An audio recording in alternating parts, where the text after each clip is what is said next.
Hello and welcome to Business Today Television on India Today Network. I'm Karishma Asoodani and joining me is the Banking Secretary, Mr. Vivek Joshi. So thank you so much for joining us. It's been a pleasure. I'd like to start off by first asking you, sir, of course, a confident budget, a budget that focused on fiscal consolidation, prudence, keeping in mind that it was an interim budget. Would you say, are you happy and satisfied with the announcements on banking space in the budget? So, first of all, I would like to say that budget has been very satisfying overall in terms of the overall economy and the directions which have been given by the Honorable Finance Minister in this budget, especially to our fiscal deficit and financial inclusion. So far, banking sector is concerned, two major important schemes which have been announced in this budget. One relate to the rooftop solar power, and another relates to the urban housing, where banks, especially our public sector banks, are likely to play a very key role in implementation. Okay. Sir, if I talk a bit about the way public sector financial banks have been functioning, how do you see, what is the outlook for FY25, and in terms of the profits that they've made, are you satisfied with the numbers until now? So, until now, that is the third quarter, we have just got the results declared by all the public sector banks. The results have been quite satisfactory in terms of their profitability. They have reported a combined profit of 98,000 crore rupees as compared to more than 1 lakh crore rupees total profit in last financial year. Okay. So, if you see, we are very close to achieving that target, and still we have fourth quarter left. So, on a very I would say conservative estimate basis, I can safely say that in this financial year, we would be likely to hit 1.3 lakh crores. Okay. And do you think it would be right to stay conservative for FY25 also, because it's an important year in terms of the geopolitical movement, especially a lot of countries are going to go for elections and a lot is expected to happen? Yeah, I mean, in banking space, I think it is always better to be on conservative side, and the way our regulator guides the banks, that is very I would say on conservative side as compared to other regulators. So, in that case, I think it's always better, considering that you have so many uncertainties with especially in geopolitical space, that it is always better to be conservative. Yeah. Got it.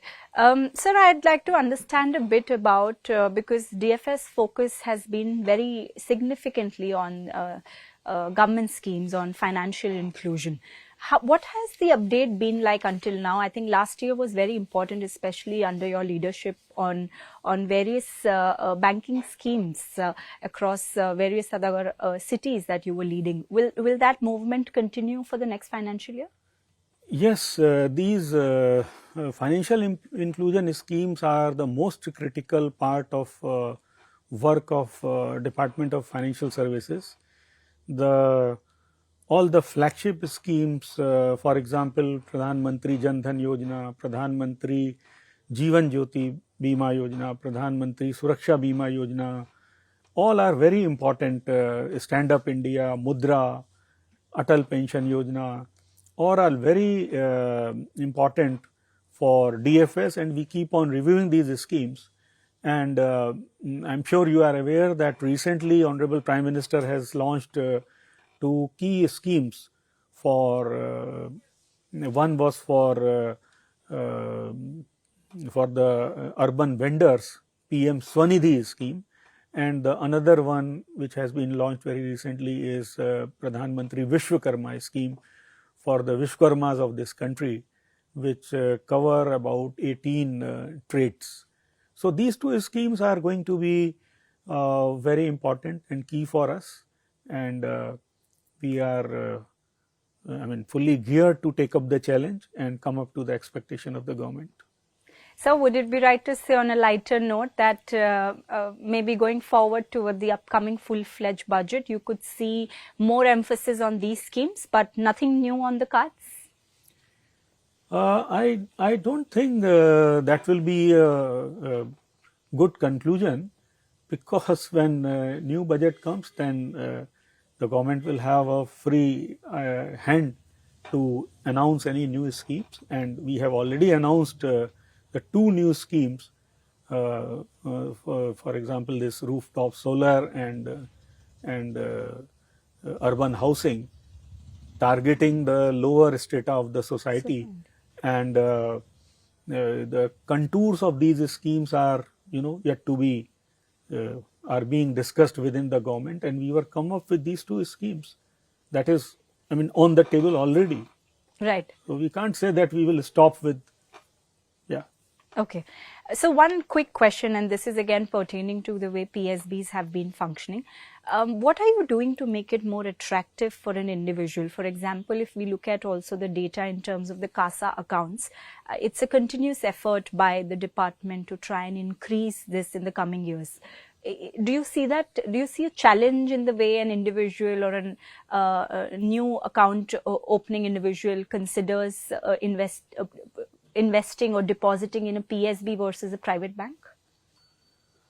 No, if you are asking about the online facilities, now our public sector banks are as good as private sector banks. Even the smallest of the banks, they have their own digital platform, their app, they are doing online KYC and providing all the facilities to the customers online.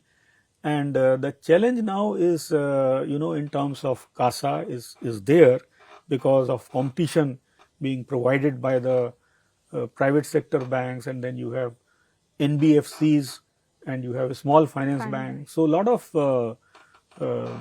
competition is there, and for that the public sector banks need to pull up their stocks to go outside their comfort zone and try to make the life of the customer as simple as possible in their interactions when the customer visits the branches.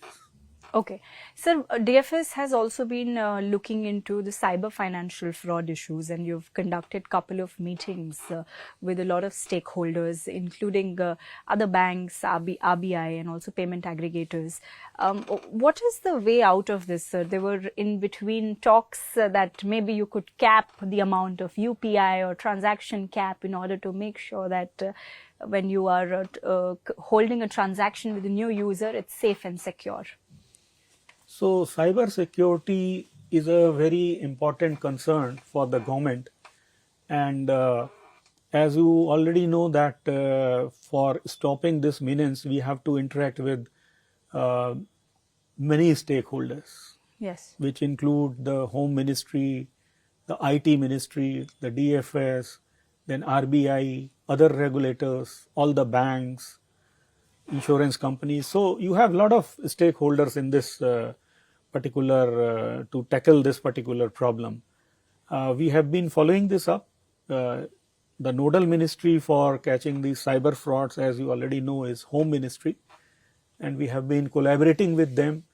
I conducted a meeting about 1.5 months back with all the stakeholders, including the RBI, in which we came out with action plan for various ministries. Yes. And they have already done a lot of work. But this is a continuous update and exercise they will have to do. A lot of work still, I think, needs to be done in terms of creating public awareness. That is the key actually, which can stop these cyber frauds. Okay, like you said, it's a continuous exercise. It has to keep going. And as a follow-up, we will also do soon a meeting with all the stakeholders again very soon. Okay. Sir, last, as we come to the end of this interview, a last question. Like, we of course know tough times ahead with what has happened with the Paytm payment back. But my question to you is more from the fintech perspective. Do you think these recent concerns could bring about compliance and regulatory issues for other fintech players? I think, as long as you are following up the regulatory guidelines, there should not be any concern. I do not know the particulars of the particular case you referred, but my sense is if you are on the right side of the law, and for most of the startups, when they work, they are very good in technology, they are very good in innovations, but for which are very good when you are small, but as soon as you grow, I mean, from to a bigger size, and then you have more number of customers, then you come under the regulatory, framework. So it's very important that you comply with that regulatory framework. And government is, as before, we are there to encourage these startup innovations, and that is the way forward. And my advice to any startup would be to, if they are getting big, very good, but then you have to keep in mind there are regulators as you go bigger. That is what I can say. Okay. So thank you very much for speaking with us, and we wish you and the department luck for the upcoming union budget. Thank you for having me. Thank you. Well, that was DFS Secretary Mr. Vivek Joshi on how the department has been working towards financial inclusion schemes and also the financial health of PSBs going forward. If you like the video, do like, comment, share and subscribe.